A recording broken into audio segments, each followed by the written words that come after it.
তেলগুলা বেচে দিয়ে খুব ভাল লাগিচ্ছে, এতদিন তেলগুলা বোঝাই আসিল। যে টাকা পাবো সেই টাকায় লাভ, তেল তো আর কেনা লাগেনি। শালার বেটা ওসমান সেই কখন থেকে ফোন দিচ্ছি, ফোন ধরিচ্ছে না কৃষক। ওর তো টাকা নিয়ে সন্ধ্যার সময় গুদাম ঘরে আসার কথা, এখনো তো এলো না। মাথার উপর থেকে এক চাপ জাতি না জাতি আর এক চাপ এসে হাজির হয়। এইগুলা চাপ সহ্য করতে করতে শালার বুড়াই হয়ে গেলাম। না হিংকা করলে তো হবে না, শালার বেটা ফোন দিত আবার ঝামেলায় পা গেল নাকি। শফিক সাহেব কেঙ্কা আছেন? আরে ওসি সাহেব যে কি কারণে হঠাৎ আমার রাস্তা নাই? পুলিশের কাম তো হঠাৎ করেই পড়ে, তা শফিক সাহেব ওসমান যে ধরা পড়ছে জানেন কি? ওসমান? কোন ওসমান? বিষয়টা তো ঠিক বুঝলাম না। ওসমানে চিনলেন না? ধনুর বাজারের তেল ব্যবসায়ী ওসমান। ও আচ্ছা, চিনবার পারছি। ওই চাংরা কৃষক ধরছেন, কোনো অকাম টাকাম করছে নাকি? ত্রাণের তেল কেনার জন্য তাকে গ্রেপ্তার করা হয়েছে। কাম সারছে রে, আমার নাম আবার ফাঁস করে দিল নাকি? ত্রাণের তেল কিনছে তার মানে তো বড় অপরাধ করছে, ওই তো শাস্তি পাওয়ার যোগ্য। তা আমার কাছে কৃষক আছেন ওসি সাহেব? ওসমান 144 ধারায় জবানবন্দি দিছে, তাতে ওই স্বীকার করছে তেল নাকি আপনার কাছ থেকে কিনছে। কি করছেন ওসি সাহেব? ওসমান আমার নাম করলো তাই আপনি বিশ্বাস করলেন? আপনি তো আমাকে ভালো করে চেনেন, ইনকে জঘন্যতম কাম আমি করবে ভাই? সেটাই তো চিনতে হচ্ছে, আপনার মতো মহান ব্যক্তির নামে শালা চ্যাংরা কেঙ্গা করে কাজও ছিটালো। তাহলে শফিক সাহেব কোন তো কি করা যায় এখন? এমনি ঝামেলার মধ্যে আছে, তার মধ্যে আবার ষড়যন্ত্র, এগুলা মেনে নেই কেমনে কোন তো? শালা ঠিকঠাক মতো পিটে জেলে পেটে দেন, সেটাই ভালো হবিনি। সেটা তো করাই যায়, কিন্তু জবানবন্দির যে আপনার নাম কছে তার কি করবো? দূর, আমার নাম কলি হবি, আপনি সেটা ম্যানেজ করে নেন। শোনেন, আমি কই কি আপনি ওর মুখোমুখি দাঁড়ান, তাতে করে ওর কথাটা উল্টাতেও পারে। আমি গেলেই যে মুখ উল্টাবি এমনটা না হতে পারে। তার মধ্যে আমার নামে 144 দ্বারা মিথ্যা জবানবন্দি দিছে, আমি সব বুঝছি, এগুলা সব কোপা শামসুর চাইল। ভোটে হারিয়ে দিল, এখন আবার পিছন দিয়ে বাস দেওয়ার চেষ্টা করতেছে। ক্যারে হিংসা করে যে আমার পিছে লাগছো, তুই কি আমার কিছু করে পারবো? কার দোষ না দোষ সেটা কবার আসেননি, আপনার নামে কমপ্লেন পাচ্ছি তাই আসছি। আমার নামে ষড়যন্ত্র করা হচ্ছে আর ওসমানিক দিয়ে আমাকে ফাঁসানো হচ্ছে ওসি সাহেব। আমি কিন্তু বিষয়টা ক্লিয়ার করার জন্য এই জায়গাতে যাচ্ছি, আপনি যা সরাসরি ওর সাথে কথা বলেন, এতে করে সত্য কথা হতে পারে। আচ্ছা, মুসিবতে পড়ে গেলাম, থানার যা যদি ফেসে যায়, মাথার তো কিছুই আসিচ্ছে না। দেখি যাই, না গেলে তো টেনে হেসড়ে নিয়ে যাবে, মান সম্মান তো কিছুই থাকবি না। আচ্ছা চলেন যাই, কিভাবে ওই শালার মুখ থেকে সত্য কথা বের করা লাগে সেটাই দেখমুনি। আমিও তো এই কথাই বুঝতে পারতে চাচ্ছি, ওঠেন তাহলে। ঠিক আছে চলেন।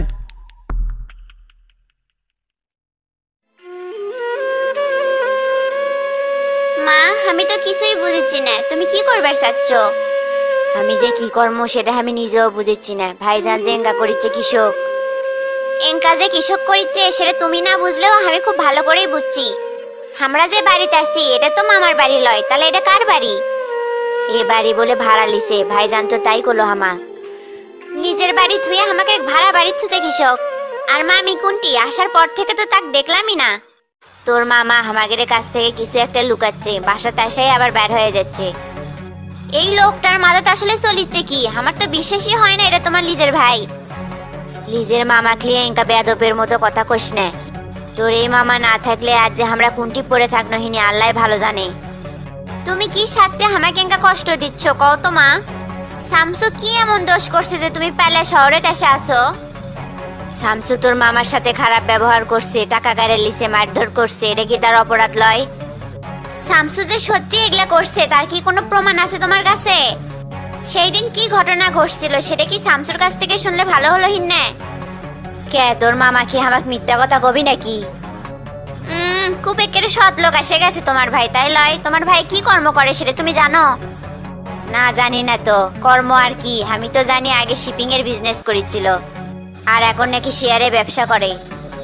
শোনো মা, এগুলো ধাপ্পাবাজি ব্যবসার কথা যারা কয় তারা অন্য কোনো খারাপ কাজের সাথে জড়িত থাকে। আমার তো মনে হচ্ছে মামা আমাদের কাছ থেকে কিছু একটা লুকাচ্ছে, কিন্তু সেটা আমরা বুঝে পাচ্ছি না। তোর মামা আজকে আসুক, কিংবা করে আমারও আর ভাল লাগিচ্ছে না। মামার জন্য অপেক্ষা করার আর দরকার নাই, চলো আজকে আমরা গ্রামে ফিরে যাই। জামুরে মা, তার আগে তোর মামার সাথে না কথা কয়া লাগবি। তোমার ভাই আজ তো একটা ক্রিমিনাল, কয়ে গেলে মনে করছো যাবার দিবি? যাবার দিবি না তো এটি আমরা এঙ্কা করে পড়ে থাকবো? আমি তোমাকে আবারও করছি, এটাই তোমার শেষ সুযোগ। শামসুর কাছে যদি আমাকে যাবার না দাও তাহলে আমি নিজের জীবন শেষ করবো।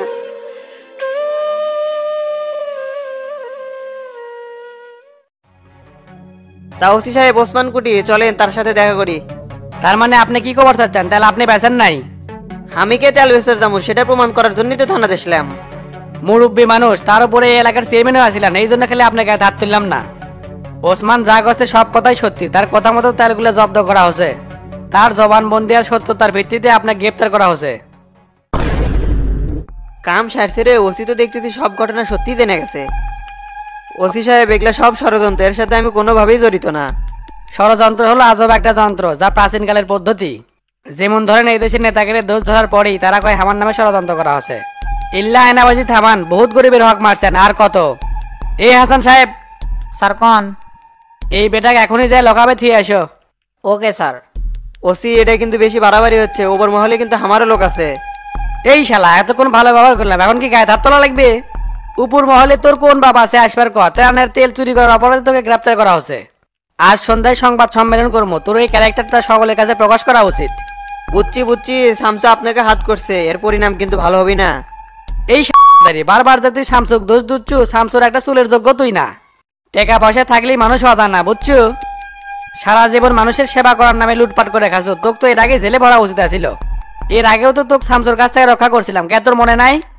এই হাসান এখনো বসে আছো, এক নিয়ে যাও। এই বেটা চল। শালা মাথাটাই গরম হয়ে গেল, ওকে একটা উচিত শিক্ষা না দিলে হবেই না। দিনের পর দিন ক্ষমতার থেকে জনগণের সাথে অত্যাচার করে গেছে। কে রে শয়তান, তোরা মানুষের বিপদে পাশে থাকবো, তা না করে মানুষের বিপদে ফায়দা নিস। এইবার যদি শফিক সাহায্য করবার না পারে, তাহলে এরা সমাজটাকে ধ্বংস করে দিবি। এরাই হলো সমাজের কীট। এখন একটা কাম করি, গণমাধ্যমকে ডেকে একটা সংবাদ সম্মেলন করি, তাতে করে মামলাটা আরো গাঢ় হবে নি। ক্যারেট উপর মাও, তোর বিটি কাছে রেডি থাকবে কোষ, বিকেলে ছেলেপক্ষ দেখতে আসবি। আমি কই কি ভাইজান, আমরা গ্রামে ফিরে যাই। কি করলু? এত কিছু ঘটার পরও গ্রামে ফিরে যাবো? আগের উপর বিয়ে হোক, তারপর কুটি যাবো যাস, তাতে আমার কোনো আপত্তি নাই। শোনো ভাইজান, এঙ্কা পোলে থেকে আমি আমার বেটির বিয়ে দিব না। এত বড় সাহস, আমার মুখের উপরে কথা কোষ, আর একটা কথাও কবু নে। আর একটা কথা কম না মানে, তুমি কি হসো? আর আমার জীবন নিয়ে তোমার ভাবা লাগবে লয়। দিন দিন দেখি তুই বেদ হয়ে যাচ্ছু। আর তোর বিটি মুখের উপরে প্রেম ভালোবাসার কথা কয়, লাজ লজ্জে বেঁচে খাচ্ছে নাকি? রূপা কথা খারাপ কি কছে, তোমার তো আমি কিছুই বুঝিচ্ছি না। আমার কাছে কোনো ফোন থুবের দিচ্ছ না, আবার আমাকে কিছু না কয়ে কোনটি যাচ্ছ না যাচ্ছ আমরা কিছুই জানি না। আমি কি তোর খারাপ চাই নাকি? আমি যা করেছি তা তো করে ভালোর জন্যই করেছি। খারাপ ভালো আমরা বুঝি না, আমরা গ্রামে ফিরে যাবার চাই। তোর কোনোটি যাওয়া লাগবে লয়, আজকে রূপক বিয়ে দমো, ছেলে রূপক পছন্দ করিছে। তারপর যেটি ইচ্ছে তোরা মা বেটি যাস, আমি বাড়ালাম এখনই। ভাইজান কোনো কিছু না জানে আমি আমার বেটি কারো হাতে তুলে দিব না। আসসালামু আলাইকুম ওসি সাহেব।